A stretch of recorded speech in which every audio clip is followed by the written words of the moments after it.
Brentford 3, Manchester United 1. I'm joined by Stephen Howson. Steve, another loss, 17 in Amorim's 33 Premier League games now. We'll get into details. How are you feeling after that game, after another game where you end it going, we've managed to lose that again? Honestly, furious. There's the emotion. I'm fucking furious because it's the same mistakes. If it's new mistakes, not going to be happy, but I can kind of go, well, I've never seen that happen before. But when it's the same mistakes, the amount of things that happened in today's game that I literally talked about in my preview yesterday, and as the audience likes to remind me, I coach a fucking pub team, right? And if I can identify this shit, then why aren't the highly paid professionals at Manchester United able to identify this? And if they are able to identify it but can't fix it, then what the fuck are they doing there, Joe? So what is it that you're talking about then? Give me specifics. What have you identified? What have you seen today that you've seen before that isn't getting any better? Well, preview was you're playing against Brentford. Brentford are going to play you on the counter. They've got sensational pace on the counter. The likes of Sharda and Thiago are going to hurt you on the counter. And I think there's probably an exact quote. I might even get it. You play Harry Maguire against these, you're going to get massacred. Okay? The first goal literally comes from us trying to play a high line. But it's not just trying to play a high line with Maguire. It's a lazy high line. You know, he's not on the... Why is he 6-7 yards into our half? What is the point of that? It's lazy. There's no midfield doing any sort of screening whatsoever. The whole structure behind the ball is non-existent. Playing Bruno constantly in a midfield too, there is no learning from that whatsoever. You know, you play the slowest back three that you could find in training yesterday, and you wonder why you're getting done on a counter. You play a goalkeeper that's just gone an absolute refusal to save shots. You know, and people getting onto me because I didn't think he did enough for the first goal, saying it was a brilliant finish. It was a brilliant finish. But you allow it to be a brilliant finish when you're 3 feet off your goal line. You know, if you're playing a high line, when you think about a high line, where do you think the goalkeeper should be? Well, quite high as well, off his line. Probably not inside the 6-yard box, right? Yeah. So as an opposition striker has beaten the offside trap, you as a goalkeeper need to be doing what? Is it A, putting some fucking pressure on him, or B, stand inside your 6-yard box and wait for him to get a fucking shot off? Which of those two do you reckon's in the goalkeeping manual? I would guess A. Right. Did he try and make himself big? No. Did he even lift his fucking hands to try and save it? No. Did he narrow the angle, which I know is in goalkeeping manuals? No. Did he close him down? No. He just fucking watched it, right? So yes, it was a brilliant finish, but there's more to goalkeeping than the putting your hand on it at the very end of a shot. Yeah, you could have prevented that before he. I mean, I don't even know if he shot from inside the box, didn't he? I think so. Yeah. Fucking get out there and clart him before he even gets there. Do you know what I mean? Yeah. Look, roll it back, right? Sanchez gets sent off last week against Mbumo. But where was he when that contact happened? Now, that was a much deeper line from the flick on. But look how high he was sweeping up. Because that's the correct fucking thing to do. Is to get out there and put pressure on him. Now, if he hadn't have ended Mbumo there, he might have gone round the outside of him. He might have done. But he also might have tackled him. Do you know what I mean? Yeah. I mean, yeah, it's... There's so many things to look at for all the goals, isn't there? A few seconds before that ball came over the top, there's obviously this sort of non-foul on Matthijs Cunha.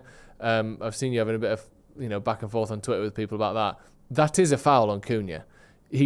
Someone runs through the back of him and doesn't get the ball, and they checked it on VAR, so it's not as though they thought there was nothing to answer at all. They had a look at it, went back, looked at it, it's not a foul. Why do you think they didn't give a foul for that?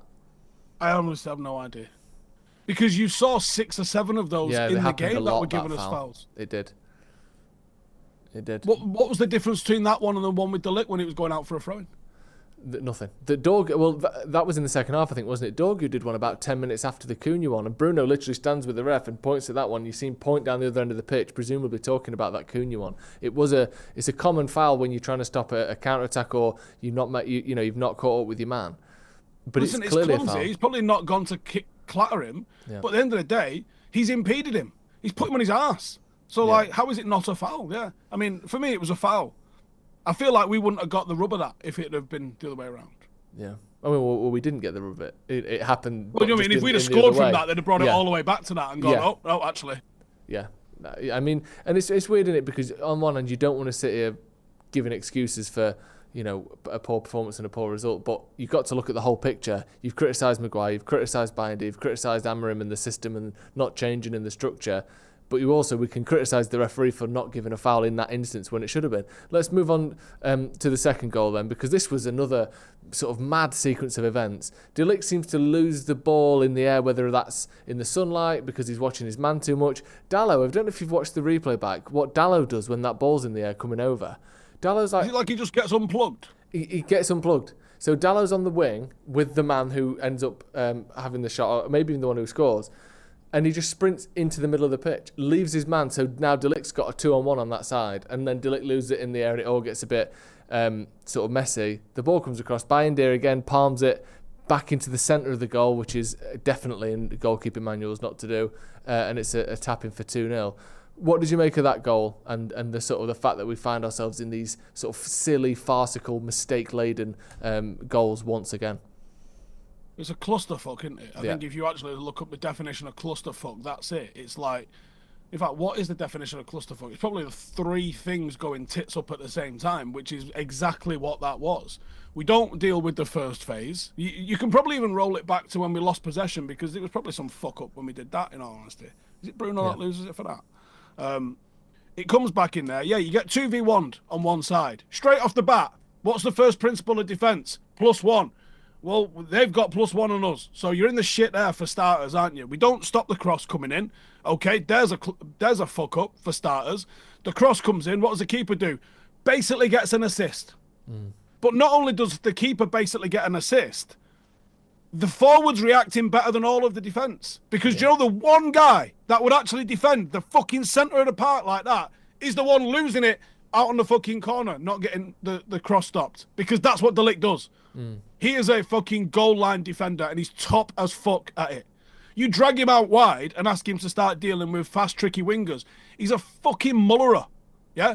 That's what he does. If you look at the back of his fucking shirt, it says, Matthijs Mullerer De Ligt. That's what he fucking does. And then you put him out in the wide centre-half role, which there's a little bit more finesse required because you're like a hybrid full-back centre-half. You're asked to get on the ball a little bit more. And you're asking him to defend usually trickier wingers. You're asking him to defend crosses from coming in. Whereas what did Matthijs De Ligt's, do you remember when he was lightweight Matthijs De Ligt? What do his sensibilities work best at? Fucking smashing fuckers. Yeah? He's like a B-Tech version of Vidic. Put him in the fucking middle and let him do that shit. That's where he's going to excel. Playing him and Harry Maguire and Luke Shaw was just fucked from the start. You needed Euro to deal with the pace of the undeniable pace that they're going to play. You need a defensive line that's not going to be fucking lazy. You need a goalkeeper that doesn't mind actually catching stuff. Again, the two things that we've been fucked with here, shot stopping and crosses. Meanwhile, on the bench, you've got the guy that saved the most bastard shots on earth last season, as in the 99.999999 percentile for fucking crosses. Take a fucking seat, son. We're playing him. Biscuit wrists. Fuck's sake. The definition of a clusterfuck is a complex and utterly disordered and mismanaged situation. So I think... Does it have a picture of our defending for that second goal? The image is still loading, but it looks like it might be that, yeah. Moving forward a little bit then, obviously, United get back into the game. It was also a bit of a messy, scrappy goal, and Burmo just sort of leaning as much as the law allows into the keeper as he jumps. It was fair and it was checked and it was okay. Kelleher therefore made the mistake, a couple of shots, and then finished by Sesko. Then the penalty happens, and that's obviously such a huge part of the game. We've had a similar situation against Fulham around a month ago where Bruno Fernandes missed the penalty that would have put us in the lead. This one is to get it back to 2-2. The penalty was awarded on the 70th minute. The penalty was taken in the 76th minute. So not only were they checking whether it was a penalty, which it clearly was, they then checked whether it was a red card, which again, it clearly was, because the defender stopped, obviously, Mbeumo having a clear chance at goal, a clear goal-scoring opportunity. The reason why, and I don't know if you've seen this, but I'll clarify for people at home if they haven't, the reason why supposedly it wasn't given as a red card is because Mbeumo wasn't in control of the ball. Now, my argument to that would be, that's the nature of a cross. You can't be in control of a ball that hasn't arrived at you yet. And yet it's still quite clearly a goal-scoring opportunity from my angle. What do you think of that? Well, he got a touch to the ball. Yeah. And he didn't need more than a touch of the ball if you don't interfere with him. So it's a goal-scoring opportunity, not a definite goal. Yeah. So, theoretically, it should be denial of a goal-scoring opportunity.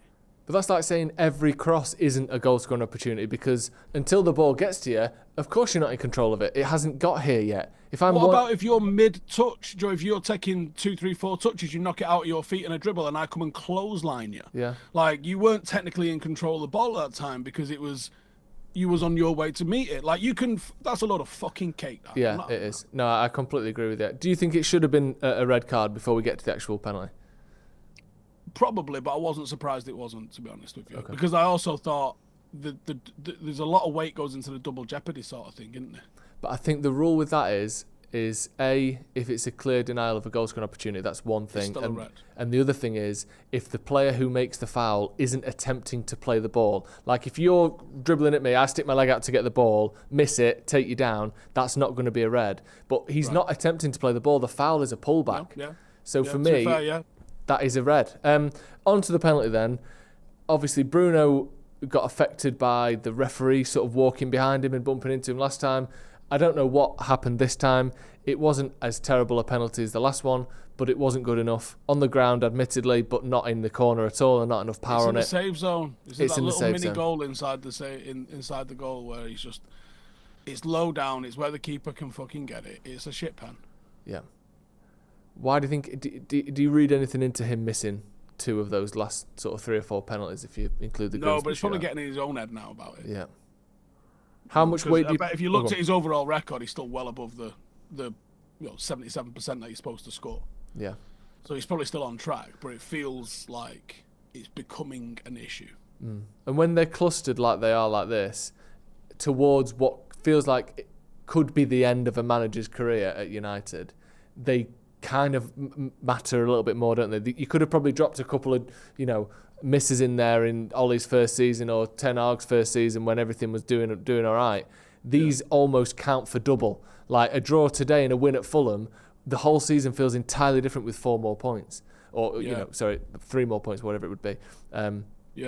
It's a big miss, that. And the response after the penalty then, that sort of roughly 20 minutes after that, because it's 77 minutes, we ended up playing 97. What did you make of that last chunk of time where United need to push on and try and win the game, and instead it amounts to them scoring a goal and us getting nothing? Sometimes when you push, you leave yourselves open. There's a lot of games at 2-1 where a team is trying to chase, and one maybe is happy with the 2-1, where they end up winning 3-1 because one team has pushed and the other team didn't need to, but took advantage of an opportunity. That didn't happen today, because I don't think we actually fucking pushed for the win. I just don't think it was almost like time stopped. Nothing happened. Nothing happened in a positive sense from United. There was no football played in that time. There was no plan played in that time. We also went to a back 4 at one point. So what the fuck is all that about? I just a bigger question, obviously, on Amorim. Do you see this turnaround? I know you said we spoke last week about your feelings on it. Do you just think we're in that inevitable slide where we've not fallen off the cliff yet, but there's nothing to grab onto and it's downhill? Wait, how have we not fallen off a cliff yet? Well, as in we haven't sacked him yet. That's the cliff I'm talking about, not the performances and the results.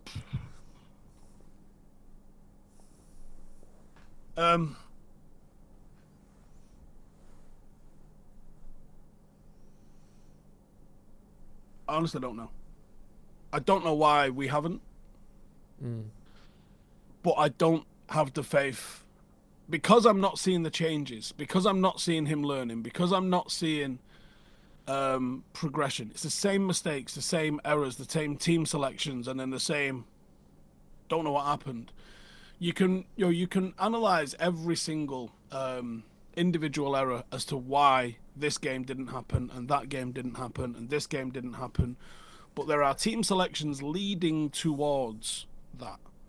I think we ended up with more possession today. I don't know how much of that was because of the game state that we gave them a 2-goal head start and they was like, let them have the ball a bit. Sometimes that can play into it, kind of. You can't always just look at it. The point is here, we created like a fucking quarter of an XG outside of the penalty and Sesko's goal. So like, we clearly did not create enough with any possession that we had. Do you remember any up, back and through, third man run, combination play where you went, yes? Like where you went, oh, we fucking done them there. Oh, that was nice. Yeah, no, me either. Yeah. Like, not once. And that to me is the indictment. When you're watching a team play, you want to see. You don't see it every time you're in possession. You have like fucking 50, 60, 70 possessions a game, right? If you get 4 or 5 moves that look rehearsed, that look drilled, that look like, yeah, oh shit, yeah, that looks like it was something that's been worked on, you're pretty fucking happy with that. We see none. Yeah. I see nothing here that I can go and, apart from fuck-ups, that I can show you from last week and the week before and the week before that. So, for everybody that sits here and says, give him time, what is the evidence that you're seeing that suggests time corrects the issues that we're seeing? Because I can agree, with time, certain things would have progressed. When you think back to some of the stuff that people were losing their motherfucking minds about with Ole Gunnar Solskjaer, we came second and third, by the way, and got to cup finals both seasons. Roll your head around that, about how that was fucking terrorism ball, I was told at the time. When you see the level of football that was played by Ole Gunnar Solskjaer and then the level of football that is being played now, how is it even comparable? With obviously, I mean, I'm someone that personally would give Amorim more time, and there's a few things that go into that. One is, and not that I prefer what we're playing now over what we played under Solskjaer, I was a big fan of Solskjaer as well, but one is because I think now is a terrible time to bring a new manager in. Just ask Ruben Amorim. I also think that I still struggle to see why other teams and other clubs and other squads can consistently bring managers in, have these sort of new ways of playing, these sort of detailed tactics. It's up and down the country, everywhere we play, every team that we play in the Premier League, except a small handful of teams, look well drilled, look like they know what the system is, have considered patterns of play, and I'm yet to see that from United in 2 or 3 managers now. That's the thing that I don't understand, because Ten Hag had to adapt how he played when he came in because we couldn't play the Ajax way, whatever. We never got to play in the Ten Hag way, because when he tried it, we finished 8th and then we shat the bed completely. Amorim's trying to play his way. We've not got there yet. We couldn't get there under Rangnick in 6 months. We didn't look close to the gegenpressing stuff that we'd seen from him everywhere else he's been, and since as well. I just don't get why other clubs and other managers, who aren't all as good as the ones we've got, consistently can do the things that we can't. And obviously that's not a positive for Amorim. It's just me being kind of like at a loss as to who could do this differently. Yeah, and I don't have a short list of managers in my head where I go, he comes in and he fixes this. The problem is, I think all of us, and we could be wrong, right? There's no guarantees in what our opinions are here have got any validity to them except feeling. Yeah. I feel this team, if you did play a midfield 3, plays differently. I feel this team, if you played a midfield 3, I think if you played Ugarte, Bruno, and Kobe Mainu, it probably fills in a lot of the issues that we're seeing. I think if you played Mazraoui, De Ligt, Yoro, and Dorgu as a back 4, I think they probably look fine. I think if you play the forward 3 that you've got, they probably get the job done. I think that is an 11 that does better than where we currently see us doing. I think you look at Brentford have had all of their best players taken from them, and they've appointed a set-piece coach, and they've just fucking clarted us, right? Yeah. When you look at... who else was there in the top of my head? There was another managerial change that was worth sort of throwing out there. Tottenham? I can't think of it. It's off the top of my head. You what? Was it Thomas Frank at Tottenham? No. It wasn't. Although maybe that's not a bad one.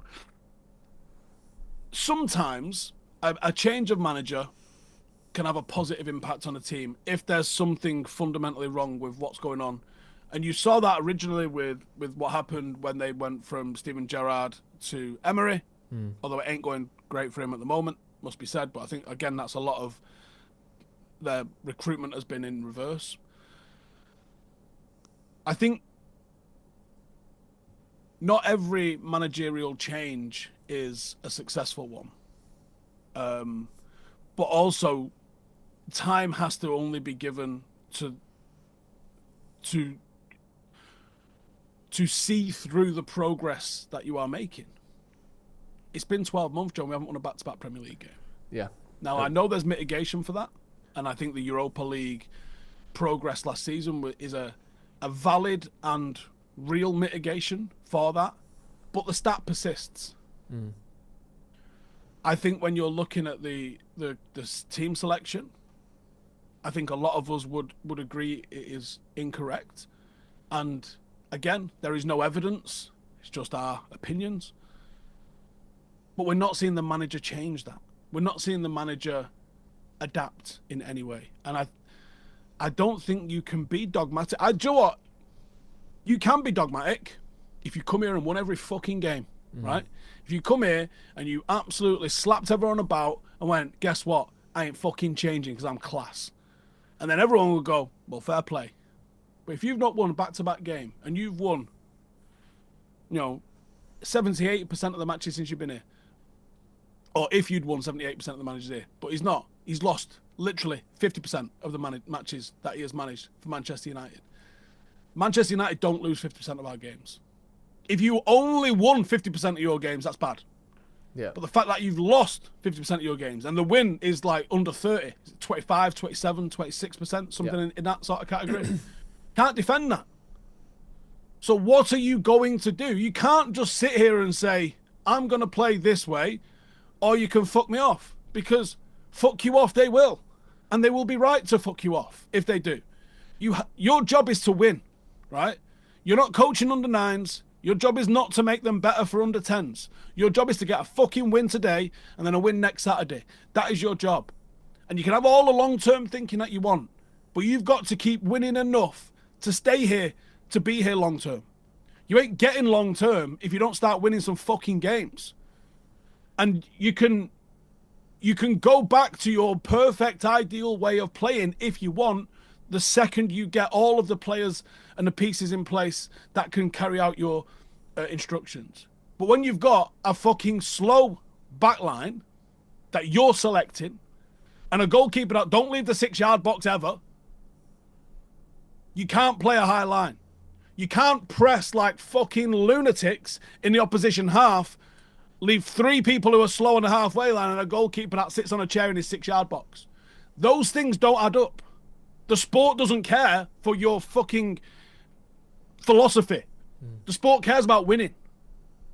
It's not about 3-4-3 working or not. Right now, as we speak, this fucking literal second, Crystal Palace were winning against Liverpool. They are still winning against Liverpool. It's half-time, right? They play 3-4-3 against the team that has won every game this season, the current fucking champions. Crystal Palace have lost several of their best players this summer. And yet here they are, with the system that apparently doesn't work, beating Liverpool. If I asked you to put your life savings on Manchester United at home to Liverpool, would we be winning at half-time and would we go on and beat them? Would you be prepared to take that bet? I wouldn't. Absolutely not, no. Meanwhile, Crystal Palace are doing that. Did Crystal Palace have higher expectations than Manchester United? No. Crystal Palace won a trophy last season, by the way. With this guy, with this system. So why are they able to do it and we're not? They're showing you that this system can work, but you have to adapt it to the players that you've got. Otherwise, you're never going to be a success. Horrible. Just another season where we find ourselves in essentially an identical position to the one we found ourselves in last year. I don't want to start again. I don't want to start again and do this all over again with a new manager. But I don't see him changing this. So what do we do? I don't know. What do you think they will do? As sort of as a management and as a senior management above him. Well, there's only two options, right? Either he changes or he gets changed, because the status quo will not remain. United will not go on winning a quarter of our matches and everyone being happy with that. Financially, our targets and budget relies on us finishing in the Europa League. That will probably have a bigger influence on it than any of our feelings. Fucking Barada's out here telling everyone we're winning the league in 3 years. Love to be in his WhatsApp group today.